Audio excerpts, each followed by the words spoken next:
first off, I want to say thanks for coming out. You know, every year it's getting bigger and bigger, and you know, everybody really appreciates it. So thanks for the support. All right, how many of you guys fish tidal water? Pretty much all of you. Okay, so we're talking the Upper Bay. Show of hands, most of you guys.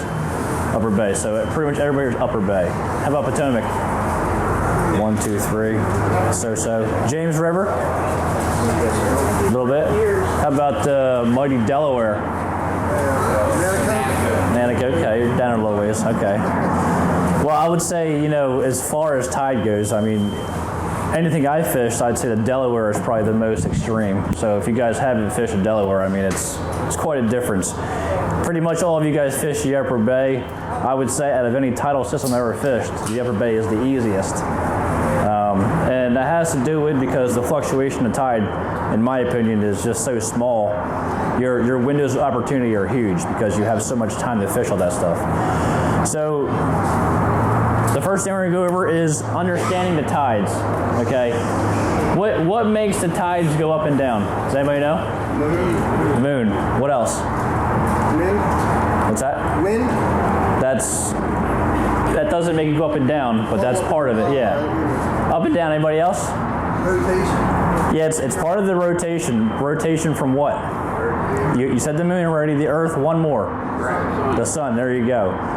So the moon has actually 2 times the power of the pull on the gravity on the tides over the sun and over the Earth, which is quite a bit.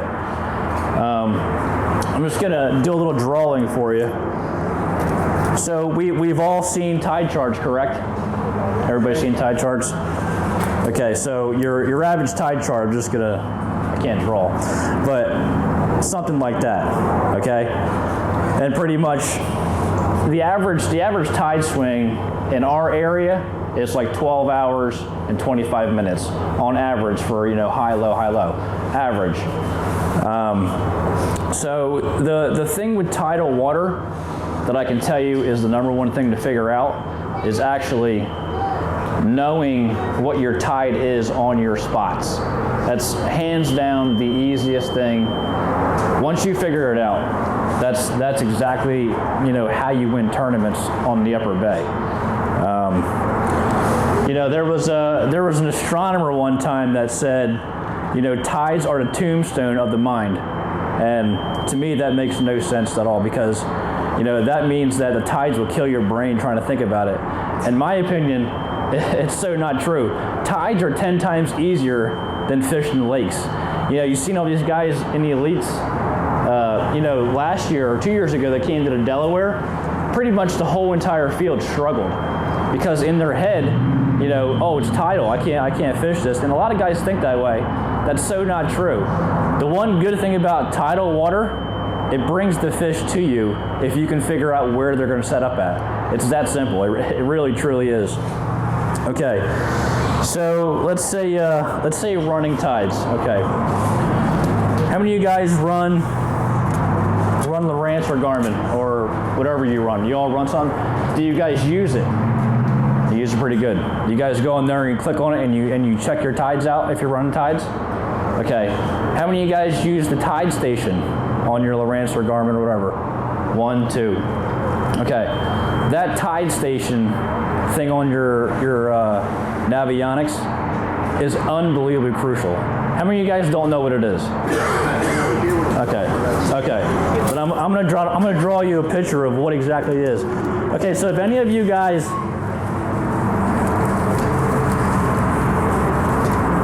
the only way to really see this tide station is getting a Navionics chip. And I highly recommend, no matter what chip it is, platinum or gold, get the chip because this right here is the biggest key for me running tides. So let's say you have a Navionics chip on your Lowrance, Garmin, whatever you have. There'd be a picture like this.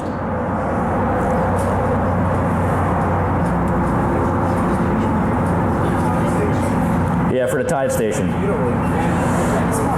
There would be a picture like that, okay, at like 2.7, I'm just using that for example. It'll say 2.7 and there'll be an arrow, tide station on your Lowrance. It'll say 2.7, until low tide, which at the very low would be the mean of the tide at the lowest part. Okay, so what I'm trying to say is, if I know that a dock in this certain area is really good at 2.7, boom, it's automatically going to put me on that spot. You can pretty much lay out, like literally, completely your whole entire day. Like if you're running the Northeast, for example, I can do an 8-hour day in the Northeast River, and I'm hitting these docks. So like I said a little bit ago, the upper bay tide swing is really small, as far as like where it goes out, and you got all the time in the world.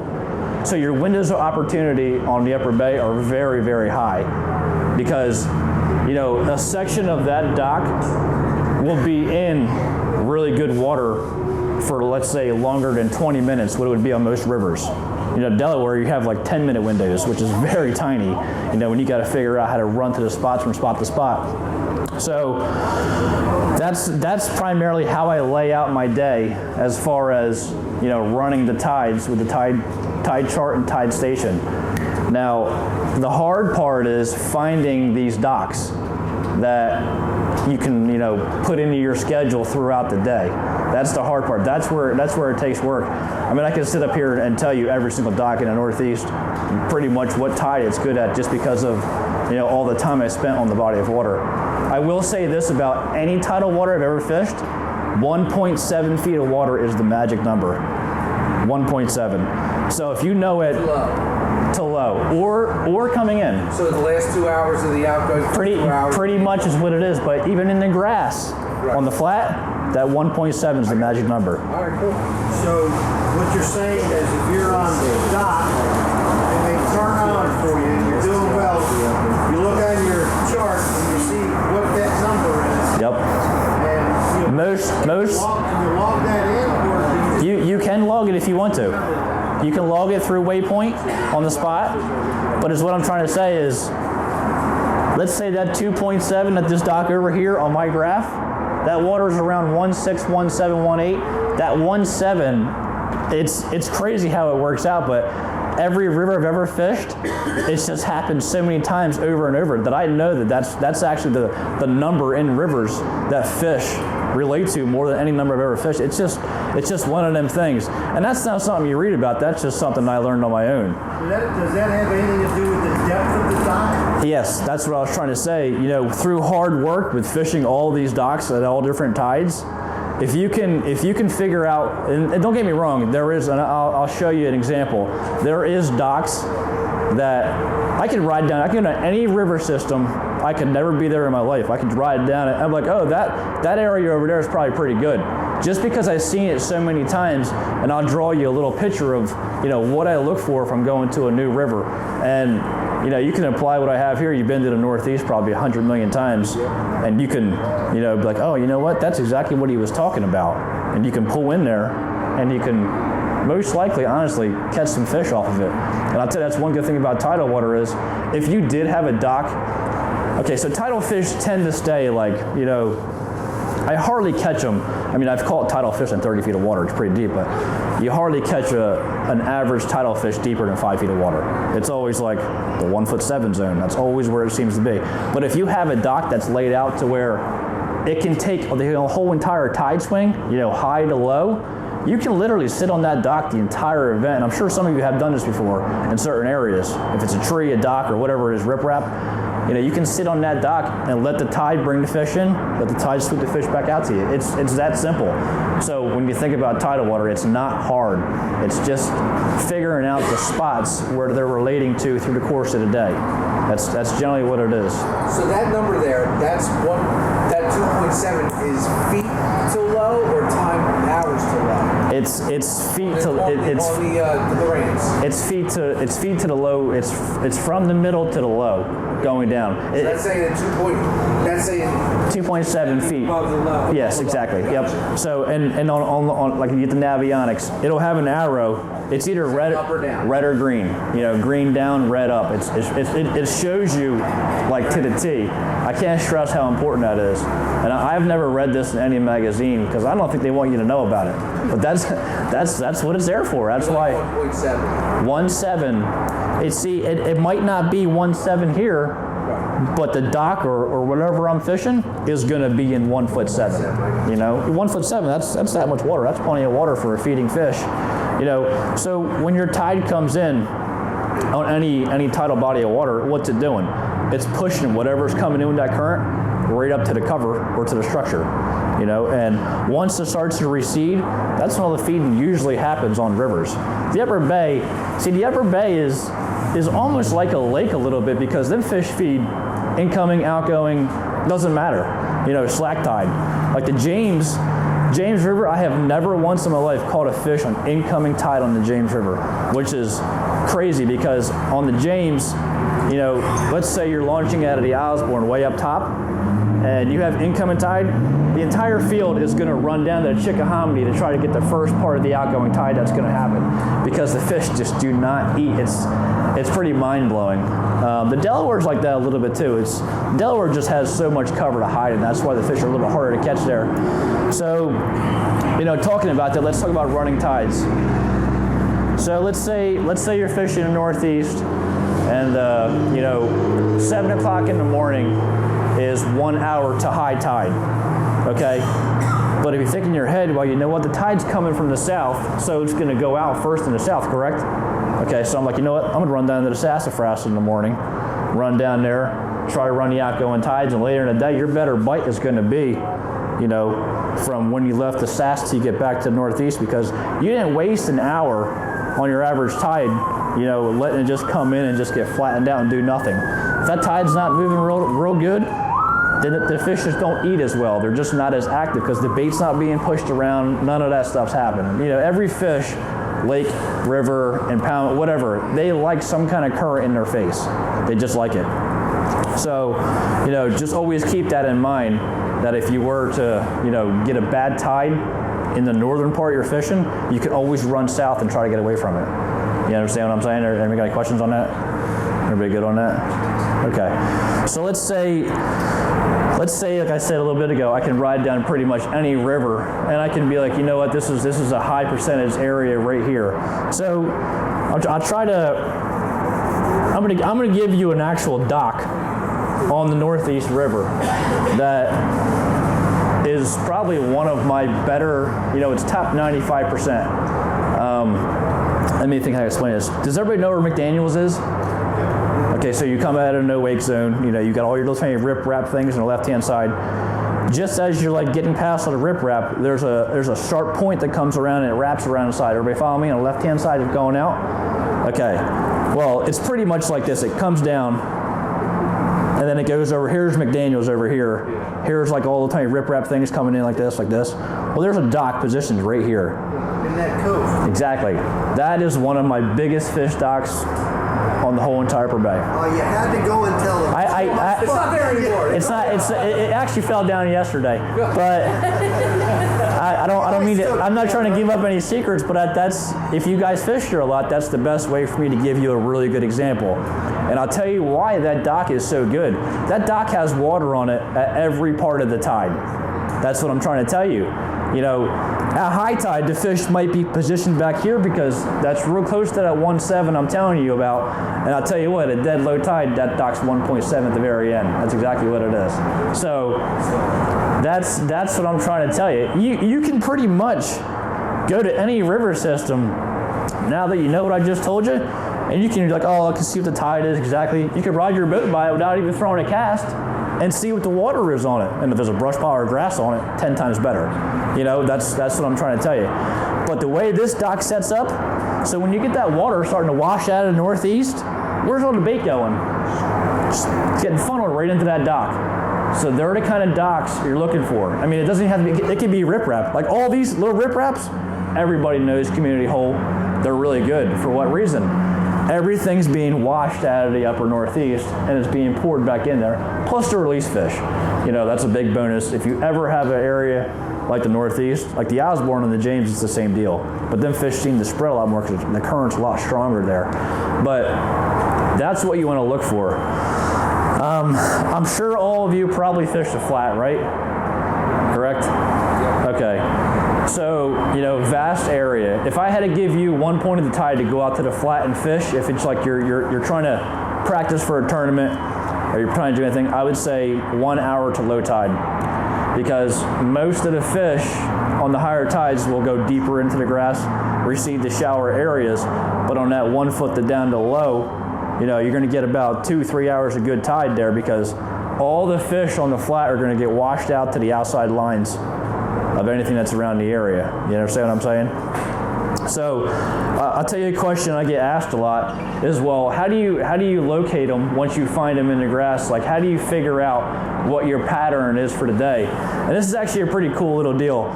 So every time I get a bite in the grass, if I'm it could be anywhere. I mean, I could be on Cayuga fishing the grass. It doesn't matter. So this is what I usually do. Let's just say all this is the entire flat. Okay. Every time I get a bite, I put a waypoint on it. So let's say a waypoint here, a waypoint here, a waypoint here, a waypoint here, a waypoint here. Zoom your graph way out, and what do you see? You see a cluster. That right there, I mean, that tells you there's a good population of fish right there. Something special is holding them fish. So that's how I distinguish when I practice for a tournament, that's usually how I do it. By zooming your graph out, I mean, it literally shows you a round cluster of waypoints all in one little area. If you don't get any bites, then I don't know what to tell you, dude. That's just, that's a problem. Go down south or something. Let's see what else we got. So that's pretty much finding the fish. That's pretty much how I do it. I try to look for areas where I know the fish are going to get washed into, because that's just tidal water. I mean, that's cut and dry. That's what there is. Finding docks that have a little more water on them, finding docks that have cover. Cover and structure are two different things. What's cover? Anybody know? Just give me an area of cover. Grass. Okay. And what's structure? Docks. So think about it this way: structure's man-made, cover's natural.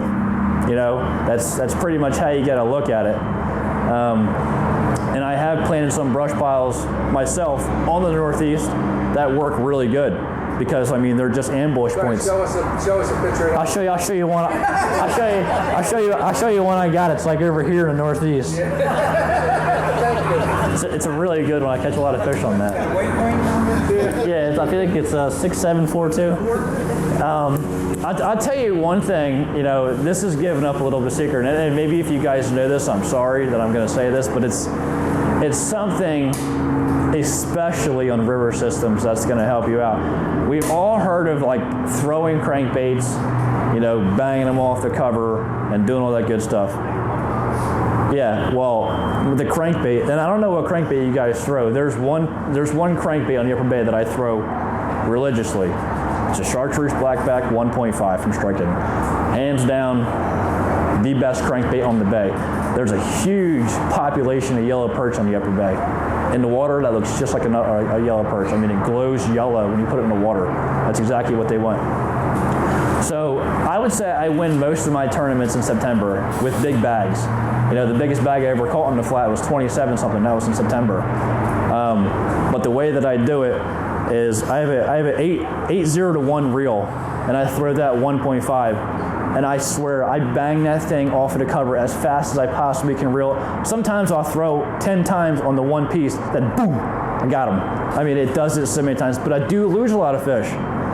It's the same deal. All right, so let's say you were playing baseball as a kid, and you turn around, throw the ball at you. What are you going to do? Right away, you're going to try to deflect it.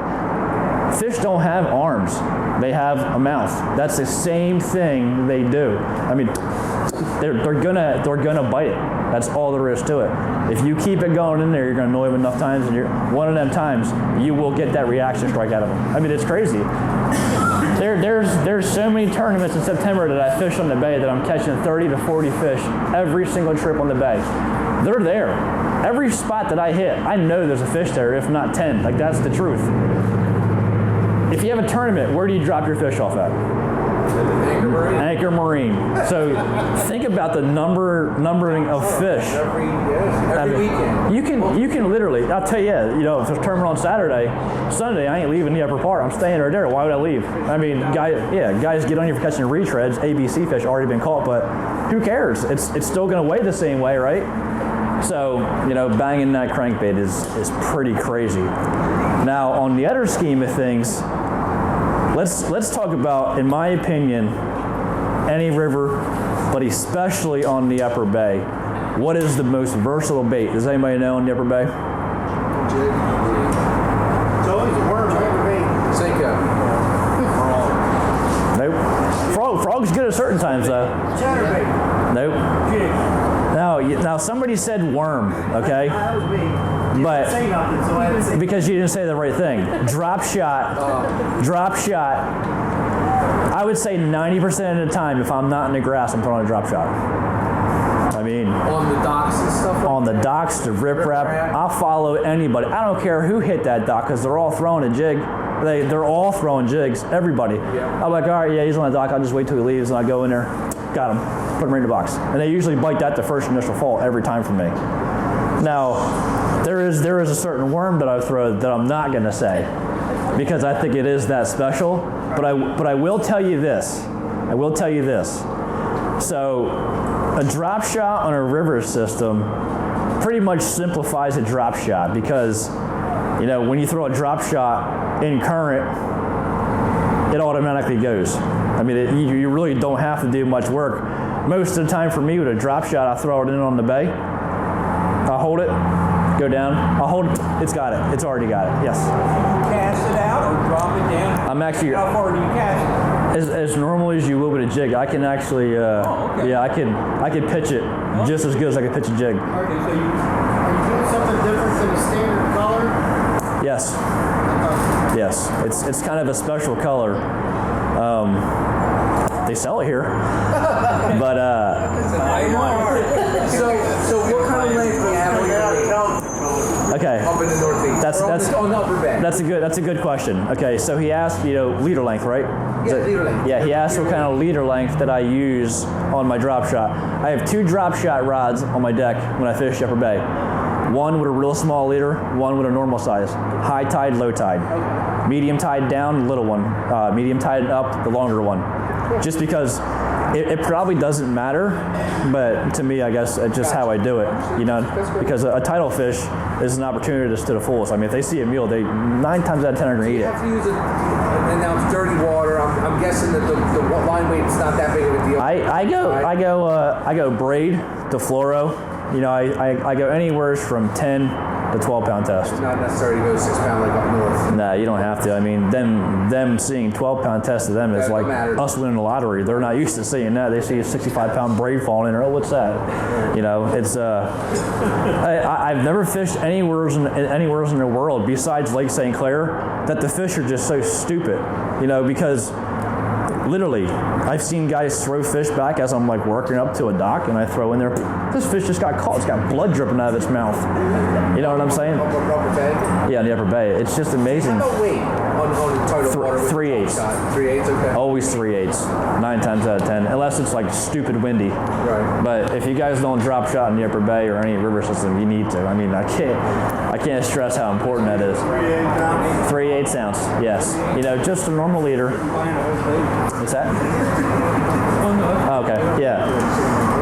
Just a normal leader most of the time, like I said, for high tide, a little longer, low tide, shorter. The fish are late to the bottom, a little more at lower water. I will say this though about my drop shot worm, and I think that all right, I'm gonna give you a hint. Don't call it out because you're probably gonna get it. It's a hand poured bait.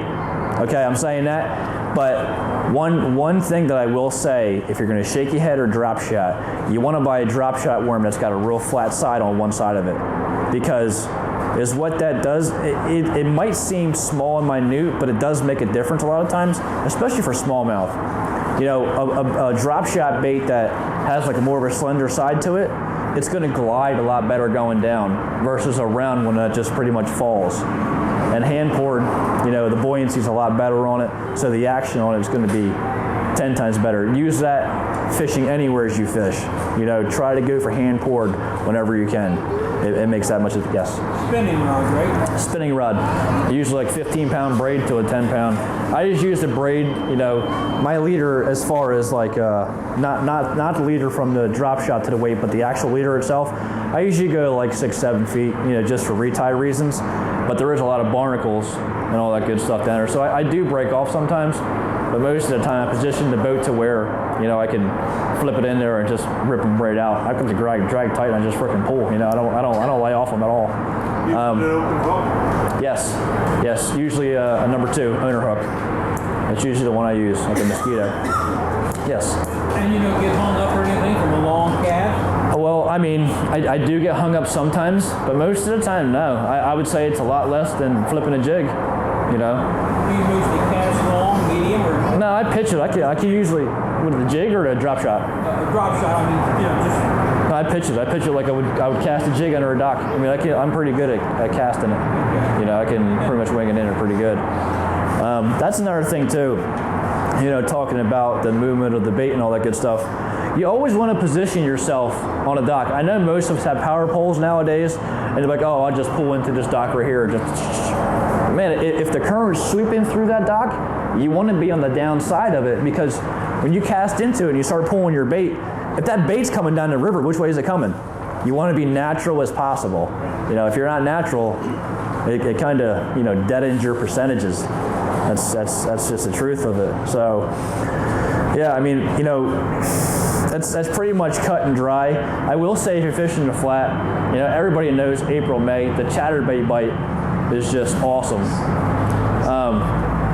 Color-wise on the chatterbait, you can never go wrong with white. I do change my skirt on my chatterbait.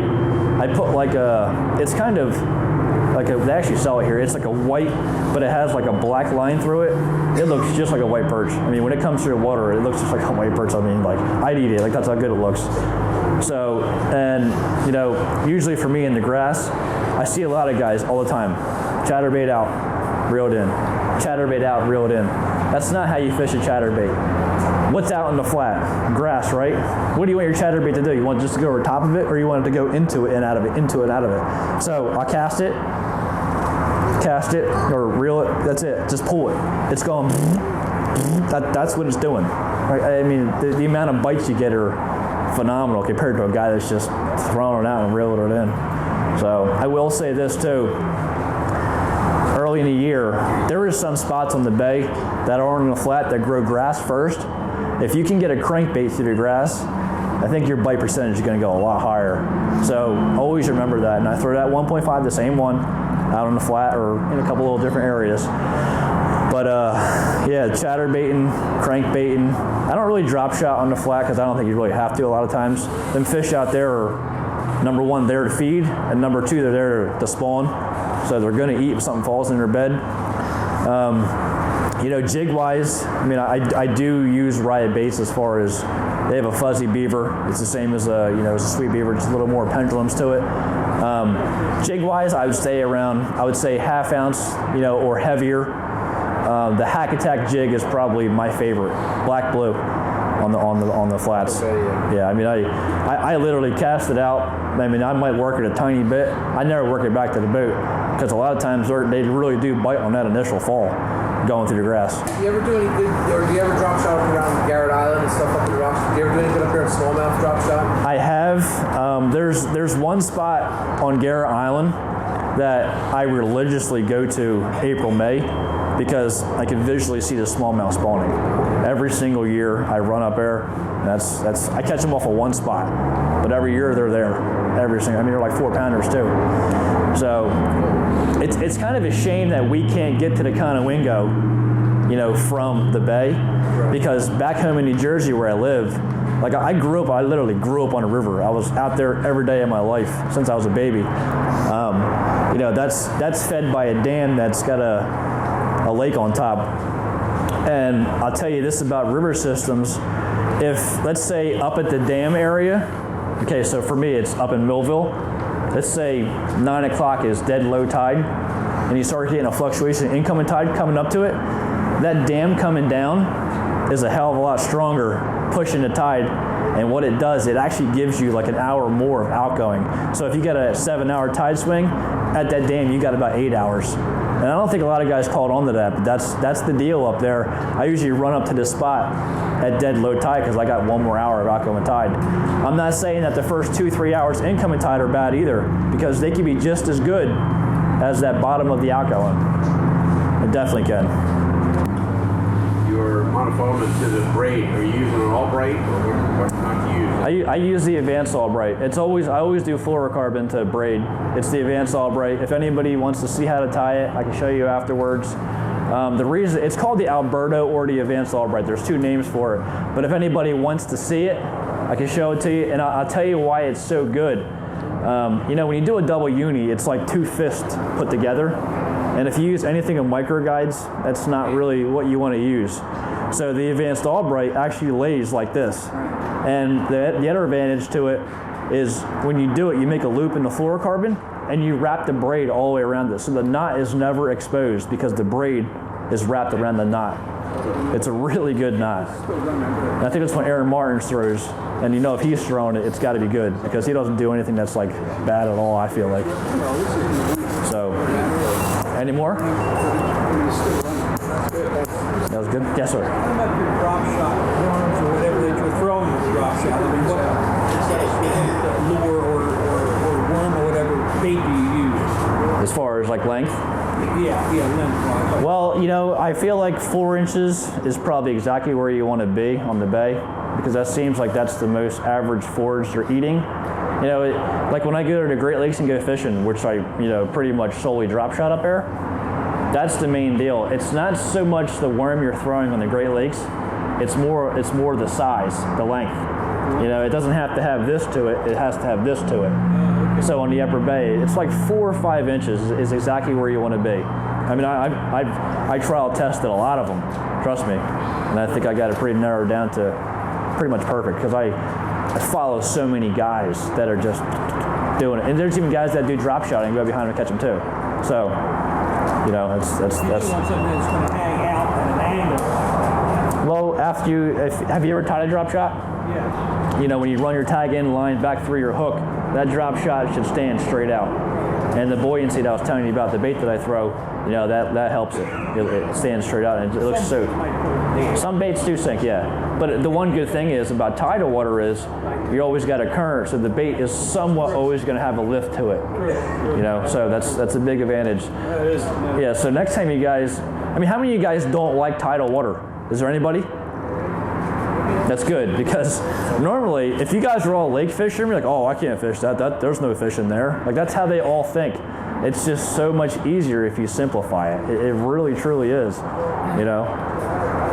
Yes. Now that we're real simple, can we get a little harder, like the Delaware with that massive fluctuation? Okay. Any of the other rivers with the same thing? As far as what to look for?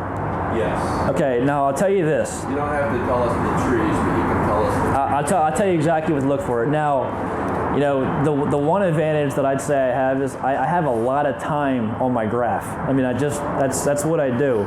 You know, I YouTube stuff. I sit behind the wheel for hours at end. Like when I was at Lake Erie this past tournament, I hardly ever threw a cast. I drove around, I found the fish, and then I left. But I drove around for like 3-4 days straight without even throwing a cast. So I kind of know what to look for. Now on like the Delaware and the James River. So the Delaware River is just jammed with mud. You know, it's mud wherever you go. And there is some spots that have the milfoil that grow a sandy bottom to it. But a lot of times in like a place like the Delaware or the James River, let's say you go into a creek arm on the Delaware or on the James, and you'll get up there and there's going to be a feeder creek coming out. Okay, so on the Delaware where you have like a 8-mile-an-hour tide sometimes, you know. When it comes out of that creek arm, I'm saying a small creek arm, you know, as wide as this tent. When it comes out of that creek arm, what's it gonna do? It's gonna wash that mud, and it's gonna keep that mud washed off. You can go down the bank, and you can try this for yourself to learn how it looks. Like turn your graph on, just regular 2D sonar, you know, drive across, you'll see real red like mud, bam, all of a sudden it's yellow. That's a sandy bottom. The fish will set up on that like crazy because of that hard bottom. It's something they can use. That leads to another point. So let's say you don't have a Navionics chart, okay, in your graph. You just have standard Lowrance or Garmin. Like when I go to the James River or any other river system, you can't really do it. You can do it in the upper bay, but they don't really seem to work as good. The Northeast Creek would be one, for example. Like if you were going up to the Northeast Creek coming out of Anchor and you're going, and you look at your graph, you kind of see something, if you don't have your Navionics on, you see something like this. It's a square, and it will have like the creek shown like that. The only time you see that on a river system is if it's a natural feeder creek. If it's just a regular creek, you'll see a circle. Fish in the summertime will go to that creek. I mean, they won't even look at the other creeks. So the Northeast Creek, for example, that's a natural feeder creek. I mean, anybody that drives into Anchor Marine from Northeast, you see the creek coming in, right? That's naturally being fed. So what does that do in the summertime? It's cooler. It's got a lot more oxygen. You know, during the summer, like June, you know, July, August, that's when you start getting depletion of oxygen in the water. That's why, you know, during the summertime, the Northeast Creek, not only because of all our lease fish, but that's why it really shines that time of the year. It's cooler, and you can drive up there and you can see the difference. I mean, big time. I mean, it's like 5 degrees different sometimes. So, you know, looking for stuff like that, natural feeder creeks on river system, especially the James, is pretty key. And I'll take them things as far as I can possibly go till I run out of water or I get stuck in my boat. That's just how I do it. I mean, it's usually virgin water up there. You can usually go up there and it's crystal clear because it's a natural feeder creek, and you can visually see every fish before you catch it. And that's just how it is. So with the Delaware, you know, try to look at areas that you know the water is coming out harder than normal. Okay. On the Delaware, and especially the river that I live on back at home, you know, it sets up with like submerged outfall pipes, or it has, you know, factory runoffs or just street runoff pipes that are blowing water into a river system. Whenever you can find moving water on moving water, I don't think it gets any better. There's a couple things that it does. During the early years, like during the early of the season, like March, April, if you got moving water coming from a street or coming from a back pond, what's it going to be? It's going to be warmer. The fish relate to that like crazy. The one on my river back home, all the fish in the wintertime are right in front of this pipe. They're just all sitting in front of the pipe. A lot of times when you got pipes blowing in like that, it's going to make a big depression right in the bottom. So after the depression's made, the fish sit in this hole and the water's blowing right overhead. That's all it's doing. Pipes at any tide is really good. If you got a pipe that lays in the water at low tide, it's even better because the water coming out behind it actually makes a huge eddy, and the fish can just sit in there with no effort whatsoever. Most of your crayfish and forage is about that size. So small and compact is key. Yes? Every time on the drop shot, you can use a weed guard on that. If I'm in the grass, I mean, if I'm in thick vegetation, I'll Texas rig it. That's the only change up I do. Other than that, it's open. Other than that, it's always in the trees. Yep. And you do the braid 15 to 10, and you do that on all your Upper Bay, all your James, and all the dirty water. All river systems correct. Yeah, I have it rigged up right there actually, with no worm on it, but I got it rigged up. Are you ready? Thanks a lot. No problem. Any more questions, guys? Yes, sir. Yeah, what size drop shot hook? First came out, they were using all the small hooks. I use Suddenly got bigger. yeah, I use the owner number 2 on it. See, it depends too. If you're using a bigger drop shot bait, you can go down to a 1. You know, it just depends on pairing it with your bait. Yep. So, yes. Say you get like a really strong north wind that pushes all your water out of the bay. Yep. Or you get a super high tide. What kind of things are you looking for during extreme tides? Well, you know, there's a difference on that. Going to a newer body of water, it's a little bit tougher because I don't know the areas. But on the Upper Bay, there's docks on the Northeast that I will only hit on a flood tide because it seems like, you know, the fish gravitate to this certain dock because at normal water heights, they can't even get to it. Now on a blowout tide, see, I think a blowout tide is probably one of the hardest tides to fish on the Upper Bay. And I'm sure maybe some of you guys will agree with me. You know, one good thing about the Northeast and all the areas around it is there's a lot of marinas. You know, a lot of the areas the fish would stay on normally recede to them deeper areas. So, plus, you know, using structure scan, driving around a lot and marking a lot of cover is a big advantage too. Okay. Any more questions, guys? All right, well, thank you for coming out, guys. Welcome to SFT Tackle, your one-stop shop for everything fishing. The best brands at the best prices, guaranteed.